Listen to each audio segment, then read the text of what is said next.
This is question 23 from section 1 of the 2016 TSA paper. And in this question we're asked which of the options is the best statement of the principle underlying the argument. So first let's look at this argument. The first sentence says it's morally and economically wrong for the government to give approval to a system that lands the state with a bill to top up the incomes of the lowest earners. So saying the government shouldn't accept this system where the state is paying money to top up low wages. Second, it says the holes in millions of paychecks are being plugged by support that costs £4 billion per year. So this is just a factual statement about how much is being paid each year. And next there's a series of rhetorical questions. So in order to convert these rhetorical questions into a statement about what the writer is actually saying, rather than what they're asking, we'll have to think about the point of asking those rhetorical questions. So they say, why aren't those who are profiting paying up? Why is the government having to subsidise businesses that don't pay the employees enough to live on? And then they say this is a question we have to answer and act on. So those two rhetorical questions say, why should the government pay and why don't the businesses pay if the businesses are profiting? So it looks like what the writer is saying is that the government shouldn't pay. So if you ask a rhetorical question saying, why should the government pay, you mean the government shouldn't pay. And if you ask why the businesses aren't paying, then you probably mean that the businesses should pay. And in particular, they point out the businesses are profiting. So they're saying that people who are profiting from the workers should be paying and not the government. Next, they say the cost of living is rising, but wages aren't. So that's just a factual statement comparing wages to cost of living. And then lastly, they say, in the rush for profit and high pay at the top, so talking about profit and top pay causing this problem, companies have forgotten the moral imperative to pay employees enough to live on. So saying companies have this moral imperative, which means a moral duty, to pay a living wage, and that's because the company's worried about profit or top pay. Okay, so now we understand the argument. Let's go down and look at its structure and how that corresponds to finding the underlying principle. So I've separated this into the typical fact problem solution structure. We've got these facts that pay isn't very high compared to cost of living and it's costing the government a large amount of money. And the problem the writer thinks is that the companies should be paying the workers they profit from, not the government.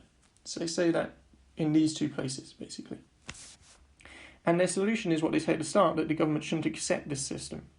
So presumably they mean the government should do something about it, but what they say is that the government shouldn't accept the system. So how can we find what principle the writer's working on? Well, one thing to note is that this is a should type claim, so we're looking for some kind of moral principle. And the writer phrases the whole problem in moral terms. And then let's look at what the writer thinks is important to their argument. What are the main concepts they're using? So they're saying that the employer should be paying the worker, not the government. They're asking a couple of times about who's profiting, so saying it's the employer who's profiting and that's why they should pay. And also they consider the cost of living important, so they in particular think the employer should pay a living wage. Now the principle isn't always explicitly said in the argument, but in this case, this last sentence pretty much sums up everything we've just said. So it's talking about companies, the employers. It's talking about a moral duty, so that's where the should claim comes from. They should pay the living wage instead of focusing on profit. So this contains all the important concepts that the writer is using. So now we can look at the options, compare against this, and we'll try to find an option that contains as many of these important concepts as possible, and in particular is a moral principle. Okay, so here's the sentence I'm going to be comparing against, and let's go through A to E. A says the government's responsible for the system that's leaving holes in paychecks.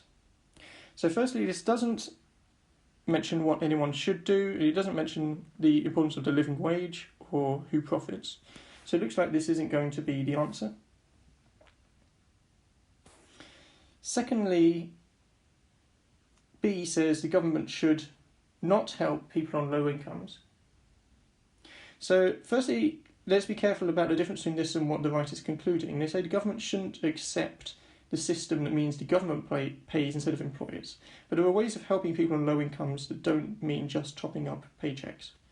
So this is different from the conclusion. Even if this was the same as the conclusion is different from a principle. So though it might immediately read like this is something the writer's saying, that doesn't mean we can conclude this is the principle.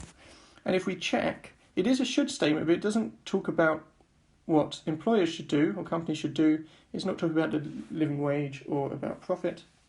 So it has the same problems as A.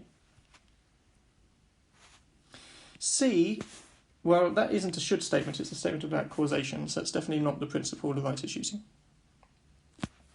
D, it does mention cost of living, and when it's talking about pay, perhaps it's talking about what employers should do. But the issue is it talks about all pay, and the writer's only concerned about people on low incomes. So the writer doesn't necessarily think that people who are already paid a lot should have their wages increased when the cost of living increases. So when you see this all word, that's quite a strong statement, so you have to be very careful to check it's exactly what the writer's saying, and in this case it's too strong. So that leaves E. Let's check if, well, we hope that E is going to be the answer because we've ruled out the others. Let's check. So it's a should statement.